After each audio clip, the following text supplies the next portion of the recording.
This is the Zac Anesbury Show. Welcome. On today's podcast clip, we have Professor Rachel Kennedy from the Ehrenberg-Bass Institute, University of South Australia. Businesses in South Australia as well, and then you realised if we wanted to get bigger, we had to move to the eastern seaboard. So you and Byron started flying there. Yeah, and others who were here. And we, over time, you can see we started with tiny projects where we'd be happy with a few $1,000s. And I remember we were so excited when we got the first $10,000 project dollar, and then, you know, the first $100,000 project, and then the first $1 million project. So, you know, over time, there's been this evolution. Yeah. Probably one key pivot point that's important in the journey is when I finished my PhD, I thought, you know, it's time to let my wings fly, head overseas again, and, you know, see the world. Byron, I'm very grateful, convinced me that maybe I should work while I was overseas rather than just taking off and seeing what happened.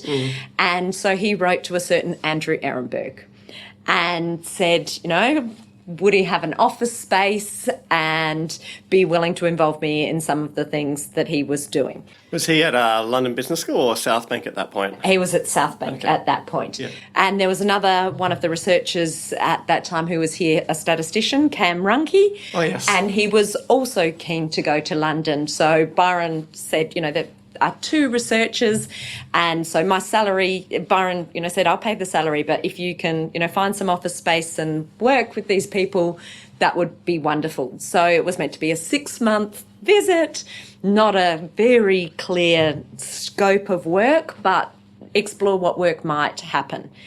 And that was an incredible time. So Andrew, I think, was very excited about having a statistician who could work with him for 6 months join his team.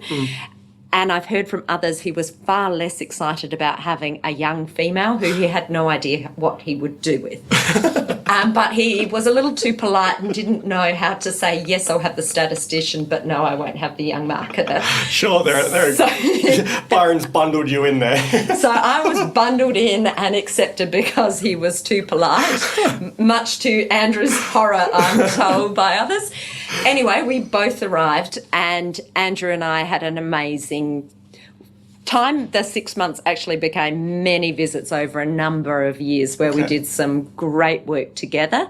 So I taught him things that he didn't realise he wanted to know but that he loved. So, you know, how to prepare decks and use a computer where he'd previously always had a secretary, but he realised he could manipulate data and do things in different ways. And he taught me so much about seeing patterns in data, pattern spotting across varied conditions, all the things that we know him for, but having that intense period working with him was an incredible opportunity. Oh, one that I'm incredibly envious of, actually. I think it would have been amazing. So you arrived there and, you know, Andrew's hesitant to host you, and how was your first... I didn't know that, which is probably a good thing until I got to know everyone else there and they told me that. He was a perfect gentleman. Yeah, so you kind of built up a very strong relationship quite quickly. So the team that he had there was, you know, amazing. So Gerald Goodhart, John Scriven, John Bown, others... many of them had worked together for 50 years in different capacities, but probably the average age was about 70. Yeah. You know, something maybe more. And so, you know, I did stand out in terms of being female and so much younger, and I didn't have their stats and data focus but we found very quickly that there was a complementary skill set. So I was quite good at packaging the knowledge, and I probably had a lot of energy and enthusiasm that took projects to a new level. So the key thing I worked in that first 6-month period was the work on brand user profiles seldom differ. So, hey guys, it's Zac Anesbury here with just a couple of quick reminders. If you've enjoyed today's podcast, then make sure you subscribe so you never miss an episode. There are plenty more interviews to come with some of the world's leading marketing academics and practitioners. You do not want to miss these. In the meantime, if you're looking for another way to connect, then follow me on Twitter at Zac Anesbury. That is ZACANESBURY.